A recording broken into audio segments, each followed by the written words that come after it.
Many of the Palestinians have been freed, and all the living Israeli hostages have been returned to Israel. Hamas have returned some of the remains of the dead Israeli hostages, but still many are in Gaza. Now the bottleneck is finding the dead and verifying the identities, especially that thousands of Palestinians, of the dead Palestinians, are still under the rubble. Now this stage is testing the ceasefire and how it would play off in the following days. Here's our report.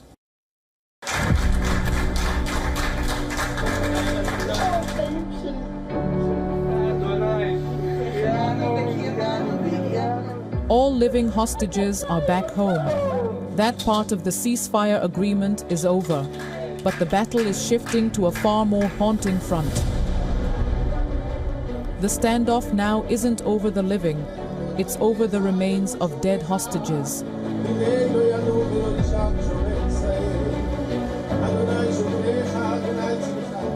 Hamas has handed over the remains of several hostages, but many more are still believed to be lying beneath the ruins of Gaza. Israel says dozens of bodies remain unaccounted for, hostages who were killed during 2 years of war in Gaza. Hamas claims it has already returned all the remains it could recover, but Israeli officials insist that is not enough. The reality on the ground is brutal. Entire neighborhoods are leveled. Rubble is everywhere. Officials from the International Committee of the Red Cross say this is a massive undertaking, one that requires heavy machinery, technical teams, and days, if not weeks, to complete. Bodies are trapped under collapsed buildings.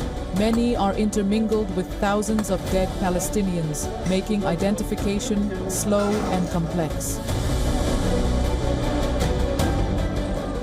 There is clear indication that this might take much more time because of the difficulty to find the human remains in Gaza in particular. That's the case for the human remains of hostages, but in general, human remains, as we've discussed before, that may be under the rubble, considering the intensity of the conflict over the last days, particularly in Gaza City. Now, are they in Gaza City? Are they in the south of the Gaza Strip? Are they in the middle of the Gaza Strip? These are information that we don't have. 2 more bodies were returned to Israel on Wednesday. That brought the total number of bodies returned to 9. But before the deal, Israel believed 28 hostage remains were still inside Gaza. That means this phase has only just begun. It is also a phase loaded with tension. Israeli officials are warning Hamas that if the terms of the ceasefire, including the return of all hostage remains, are not fully met, military operations could resume.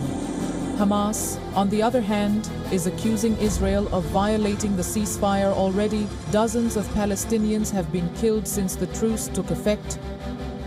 Israel claims these were responses to security threats. This is where the ceasefire is at its most fragile. When hostages were being freed alive, both sides had a powerful incentive to keep talks going.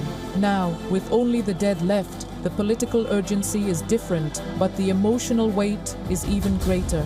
For Israeli families, these remains are their final link to loved ones lost. For Hamas, it is the only remaining leverage. The Palestinian group has also accused Israel of blocking entry of tools and equipment, without which bodies cannot be recovered from under the rubble, nor can they be identified. International mediators, including the United States, Qatar, Egypt and Turkey, are scrambling to keep this delicate balance intact. Turkish disaster response teams have been allowed into Gaza to help clear rubble and aid recovery efforts.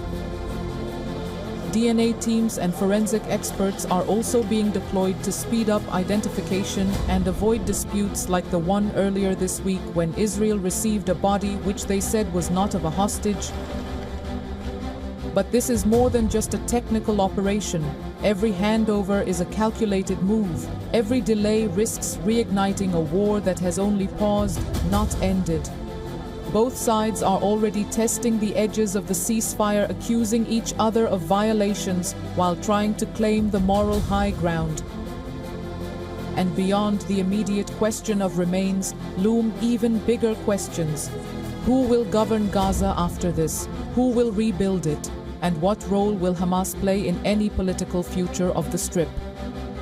These questions are being discussed behind closed doors in Doha, Cairo, and Washington.